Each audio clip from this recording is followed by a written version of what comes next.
началото на нашето представление и да разберете колко много труд и усилия са били необходими на инженерите да достигнат до един толкова усъвършенстван и толкова добре балансиран робот. Сега ще помоля Асимо да ни покаже дали може все пак и да слиза по стълби. Асимо, can you go to the stairs, please? Не, Асимо ми отговаря отрицателно.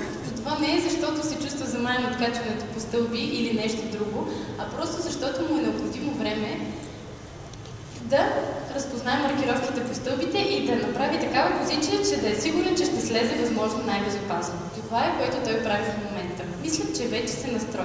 Are you ready now, Asimo? Okay, go for it.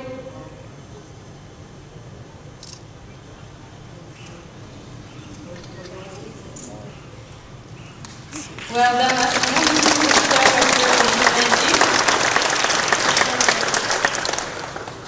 И е много доволен.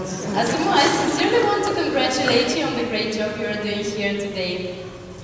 Сега, дами и господа, тук на тази сцена ще вкараме и малко емоции. Ще се здрависаме с Асимо. Да се здравиша с Асимо винаги е много приятно изживяване. Може да ви се стори странно, че го правим с машина, но все пак виждате Асимо. Той не е просто машина. Той е нещо, той е личност, той е нещо, което поражда чувства в нас. Let's shake hands, Asimo. Let's shake hands. Забележете колко деликатна е ръката му, колко са деликатни и нежни пръстите му, когато ме притиска и колко лекичко ме хваща. Сега искам да използвам възможността да ви покажа как той реагира на лек натиск или дръпване. Вижте, но и слушайте. Whoops. Whoops. Whoops. Thank you, Asimo. Thank you very much. Мисля, че заслужава вашите аплодисменти. Сега, след тази тежка работа, мисля, че Асимо заслужава малко почивка. Затова съм го приготвила една изненада. Ще поиграем неговата любима игра – футбол, и за целта съм донесла тази топка. Сега ще я сложа, много се зарадвам, сега ще я сложа пред левия му крак, за да го затрудня. Той вижда топката и благодарение на инфрачервените си сензори, така ще ориентира позицията си спрямо нея, че да се позиционира, за да може да я ритне с десния си крак. Това той прави в момента. Още веднъж обърнете внимание на способността на Асимо да запазва равновесие, дори когато единият му крак е във въздуха, ритейки топката. I'm ready, Asimo.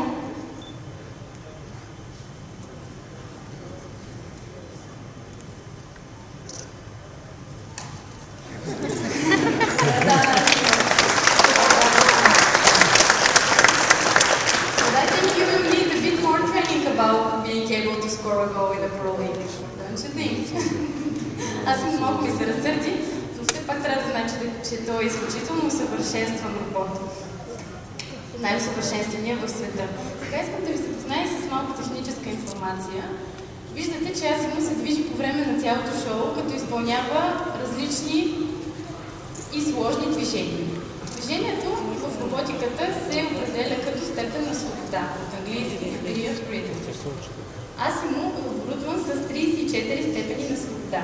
Това значи, че той има 34 мотора в тялото си. Само в главата си Асимо има 3 моторчета, които му позволяват да движи главата си настрани, вертикално и да я накланя на една страна. Сега си представете тези 34 мотора в цялото му тяло, позволявайки му да извършва всичко това, което виждате днес, в синхрон и балансиране. Какъв по-добър пример от това, да помолим Асимо да ни потанцува малко. Music, please!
забавлява още? Нека да чуем неговото мнение. I want to dance some more. Явно му е харесало при вас. Моля да го подираме.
Thank you, Asimo, for showing us what you can do.